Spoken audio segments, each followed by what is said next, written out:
Esta semana el Congreso de la República ha hecho noticia, hay temas que se están aprobando y algunos dicen que sin mayor sustento técnico, ¿no es cierto? Vamos con el tema del CAS, que es el que justamente nos llama más la atención porque hay mucha incertidumbre o falta de información respecto a lo que va a pasar con aquellos que, por ejemplo, en este momento tienen contratos CAS vigente, ¿no? Y que está por terminar. ¿Cómo quedan ellos? A ver, primero, para ustedes, ¿es bueno lo que están haciendo en ese aspecto o no? Definitivamente que sí, consideramos que es lo más acertado. Ayer se aprobó la ley que establece disposiciones para erradicar la discriminación de los regímenes laborales del sector público, es decir, la eliminación del CAS. El CAS fue creado por una razón temporal, imagínense, desde el año 2008, estamos en 2020, entonces fue transitorio, 12 años que no se ha resuelto el problema, y eso a veces no lo vemos, ¿no? Solo lo hemos generado el problema. Hoy vemos que estos servidores del CAS pues no tenían muchos beneficios laborales, no tenían estabilidad, entre otros beneficios CTS y una serie de cosas, y por lo tanto no podíamos hablar de una estabilidad laboral a estos señores, y que son gran cantidad. El Estado peruano al año paga 12.000 millones de soles bajo esta modalidad CAS, exactamente, ¿no? Entonces era ya el momento de ordenarnos, pero sin embargo, pues otros dicen que no. Al contrario, yo diría que sí, así como la ley de promoción agraria, ¿no? Fue un tema para promocionar temporalmente y sin embargo pasó 20 años. Ese es el error del Estado. El Estado aparentemente puso términos momentáneos y sin embargo hoy vemos que los problemas se vienen. ¿Por qué? Porque es un Estado que no planifica, eso podemos ver. Es más, en el tema laboral en el Perú, es fuera de lo normal que podemos ver. Tenemos 17 regímenes laborales. Imagínense, ¿no? Que es un gran problema del Estado peruano. A la vez también, si revisamos el mismo presupuesto para el año 2021, tenemos alrededor de 10.000 millones para pago de servicios no personales, es decir, ser un Estado altamente informal. El mismo Estado promueve la informalidad de los trabajadores. Es increíble. Claro. Bueno, ese es su argumento, ¿no es cierto? El argumento, por ejemplo, de Servir es que la eliminación del CAS atenta contra la meritocracia, pero sobre todo aumenta el costo de la planilla estatal en al menos un 25%. Eso significa que al menos unos 300.000 trabajadores van a tener que pasar a un régimen permanente dentro del aparato público y el aparato público no está capacitado para eso. No sé si ustedes han tomado en consideración eso, ¿no? Exactamente. Ahí queremos aprovechar. Son gastos corrientes. La genérica 2.3, que es pago de CAS, a la 2.1. O sea, tampoco no podemos decir que estamos generando un costo adicional al Estado. Son gastos corrientes y son gastos del Estado que ya viene pagando. El presupuesto, ¿cómo no va a ser un costo si el presupuesto se aumentaría al menos 25%? Es decir, del presupuesto de casi 9.000 millones de soles pasaría a 11.500 millones. Entonces ahí hay pues un incremento importante. Claro.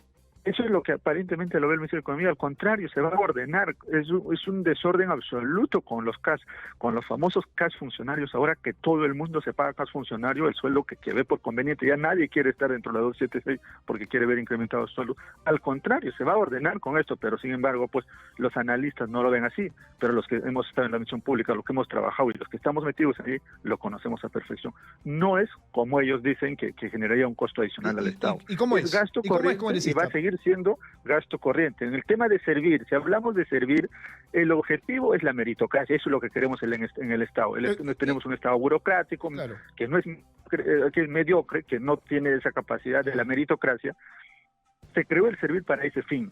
Desde el año 2000, le pregunto, hasta la fecha, ¿cuántas instituciones del Estado han pasado al régimen Servir? Imagínense, ni el 1%. Si hablamos de los ministerios, solo 2 ministerios. Y si hablamos de las otras instituciones, peor. Entonces, pues tampoco funciona esto, y eso tiene que entender.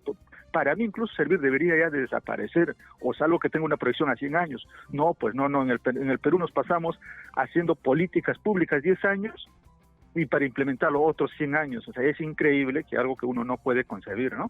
Claro, ahora, coincidimos en el tema de que el aparato público tiene que tener meritocracia, es decir, que estén los mejores para hacer un Estado mucho más eficiente. Estos 300.000 trabajadores que se van a incorporar a un régimen permanente dentro del aparato público, ¿tienen esas cualidades, esas características? ¿Eso se ha pensado en esta ley? De alguna manera, por supuesto que se ha pensado en esta ley, ¿no? de alguna manera estos han entrado por concurso para trabajar en el... Muchos no, a través por si del acaso, CAS. que eso lo están señalando también, que muchos no han entrado por concurso público. Pero la norma lo dice que debieron de entrar para trabajar en el CAS. Claro, debieron, pero no. Concursos, Debieron, pero no se dio en muchos casos. Ya, esa es otra figura, ¿no? Bueno, pero usted sabe perfectamente que a veces los CAS se acomodan, congresista, pues, o sea, a ver, vamos haciendo un poco de ejercicio de realidad, o sea, hay cosas que se dicen y hay cosas que se hacen, ¿ya? Y las cosas que se hacen a veces también se acomodan, ¿no? Claro, pero vamos y se direccionan. Entonces, yo le pregunto, existe, pero ¿usted eso cree no que debe dentro ser, de esos ¿no? 300.000 que van a pasar, que son el 25% más al sistema, ¿no?, permanente, tienen las cualidades para permanecer para permanecer en el aparato público? Yo considero que sí, hay que partir con esa premisa. Pero eso es objetivo, pero eso es objetivo, ¿no? Claro, pero es que en el Perú no tenemos no hemos hecho carrera pública, pero necesitamos hacer reformas. No podemos hacer leyes de manera subjetiva, pues hay que ir a lo No es subjetiva, no es subjetiva porque ¿no? No es subjetiva porque han entrado por concurso. Ahora, si lo han hecho, no lo han hecho, es otro tema, pero la ley dice que debieron entrar por concurso y han entrado así, por lo tanto tenemos que ver dentro del marco legal. Si lo hicieron en la vía práctica, eso a nosotros ya no nos, bueno, esa es la percepción que tienes, pero legalmente entraron por concurso. Es más, yo quiero decir, en el Perú estoy convencido que se necesitan más reformas en el tema en el tema de remuneraciones, en el tema de ingreso al sector público, ¿no? Esto está claro, pero tampoco es la solución absoluta a esto, pero sí es una solución que estamos ordenando a este trabajador, en realidad darle pues sus beneficios laborales como debe de ser, no se siente estable y por lo tanto ni siquiera tiende a capacitarse porque sus contratos son renovados cada cierto tiempo, entonces ni siquiera lo promueves, con este caso ni siquiera lo promueves a que este servidor público pueda capacitarse. Ya. Claro, pero yo pienso que de esos 300.000 no todos están en capacidad de permanecer en el aparato público, por lo cual creo que la ley no debería ser un poquito más precisa. ¿Cuáles son las características de quienes deben pasar a este sector? ¿Cuáles son los requisitos que ustedes han definido? Sí, los que actualmente vienen trabajando, es más, se está dando un plazo de 5 años que sea de manera progresiva este pase. Por ejemplo, yo tengo 9 meses en el CAS, es decir, recién este año estoy en el CAS. Eso no me... Se está poniendo como mínimo 2 años consecutivos y 3 años no consecutivos, ¿no?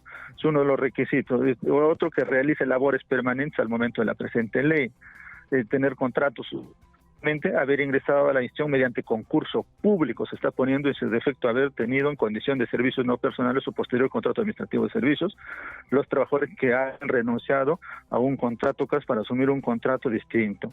Incluso acá no se está considerando a los CAS funcionarios, ¿no? Porque no sería lo correcto, son cargos de confianza. Y la aplicación progresiva se está poniendo de 5 años. Es más, yo ponía que sea pues de 2 años, no necesitamos todavía 5 años, ¿no? Igual del año 2012 se tiene una ley que también se invocó que sea progresivo y sin embargo hasta la fecha no se ha hecho nada, ¿no? Bien, congresista. Bueno, muchas gracias. Tienen pleno el día de hoy, ¿no es cierto? Sí, seguimos en pleno y lamentablemente nos dicen que somos un congreso populista. No es así, en realidad estamos, el tema no solamente es el tema del CAS, está también el tema, por ejemplo, de los taxis colectivos, ¿no? Que obviamente es en cierta manera apañar la informalidad. ¿A usted no le parece? No, al contrario. Si usted es del interior del país, estos señores trabajan, existen. No, sí, que trabajan, pero lo hacen de manera desordenada, ¿no? Pero mira, los que hemos viajado conocemos. No, pero yo también he viajado, policía, y le digo que es un caos.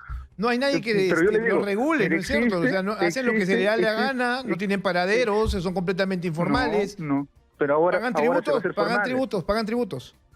Ahora se los va a hacer formales, el sentido de la norma hace los formales, porque ¿qué sucede? Son informales, en realidad existen. Es más, la policía, si tú viajas, los ves que los cobra, ¿quién más lo cobra? ¿Quién más los embarga sus carros? A ellos existen en la realidad, y hoy le vas a dar esa formalidad y le vas a dar esa tranquilidad. Y eso es el Estado peruano que no lo quiere ver.